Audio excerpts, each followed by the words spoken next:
Metro સિટીમાં સપનાનું ઘર રહીશો માટે બન્યું સમસ્યાનું ઘર, કારણ કે અમદાવાદમાં તંત્રની બેદરકારીથી ઘરનું સપનું રેડાયું છે। કરોડોના ખર્ચે બનેલા આવાસના ઘરો બન્યા છે ખંડેર હાલતમાં। સરખેજ, ઓઢવ, થલતેજ આવાસ યોજનાના ઘરો ખંડેર બન્યા છે।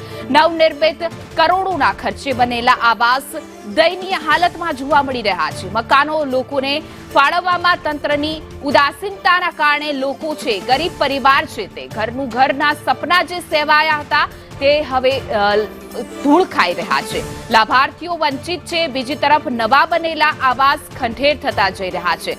થલતેજમાં 2019માં બનેલા આવાસ છતાં ફાળવણી હજુ કરવામાં આવી નથી, જેને કારણે ગરીબ પરિવારને હજુ સુધી ઘર મળ્યું નથી। અને આવી જ ઘટના જે રાજકોટમાં પણ કેટલાક આવાસો છે જે એમનામ જ ધૂળ ખાઈ રહ્યા છે। હવે અમદાવાદની પણ કંઈક આવી જ પરિસ્થિતિ।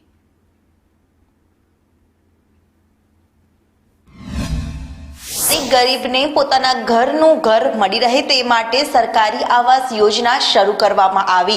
સરકારી આવાસ યોજના હેઠળ ફોર્મ પણ ભરાઈ ચૂક્યા અને ઘરો પણ બની ગયા, પરંતુ સરકાર દ્વારા બનાવવામાં આવેલા આ ઘરો અત્યારે હાલ ખંડેર હાલતમાં જોવા મળી રહ્યા છે। કરોડોના ખર્ચે બનેલા આ મોંઘાદાટ ઘરો હવે ત્યાં રહેવા માટે પણ કોઈને આપવામાં નથી આવ્યા। એટલે કે કહી શકાય કે સપનાનું ઘર હવે રહીશો માટે સમસ્યાનું ઘર બની ગયું છે તેવું કહીએ તો કોઈ નવાઈ નથી, કારણ કે કરોડોના ખર્ચે આ આવાસ યોજનાઓ 5 થી 10 વર્ષમાં ખંડેર હાલતમાં જોવા મળી રહી છે। આવાસો તો બની ગયા છે, પરંતુ ધૂળ ખાતેલી હાલતમાં અહીંયા નજરે પડે છે।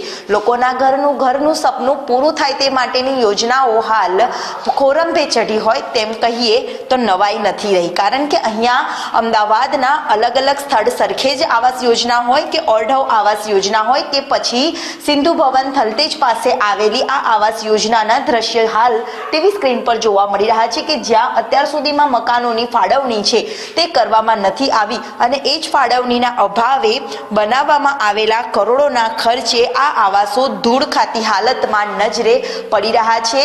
એક રૂમ રસોડું સાથેની જે સ્કીમ બહાર પાડવામાં આવી હતી, અદ્યતન ટેકનોલોજીનો ઉપયોગ છે તે કરવામાં આવ્યો હતો અને ફાયર સેફટીથી લઈને ગેસ લાઇનની તમામ જે સુવિધાઓ આપવામાં તો આવી છે, કરોડોના ખર્ચ પણ કરવામાં આવ્યા છે, પરંતુ લોકોને આ ઘરની ફાળવણી આજ દિન સુધી કરવામાં નથી આવી અને યોજના ખોરંભે ચડી હોય તેમ કહીએ તો પણ કોઈ નવાઈ નથી રહી। કેમેરામેન પુખરાજ શર્મા સાથે દિવ્ય ચૌહાણ, સંદેશ ન્યૂઝ, અમદાવાદ।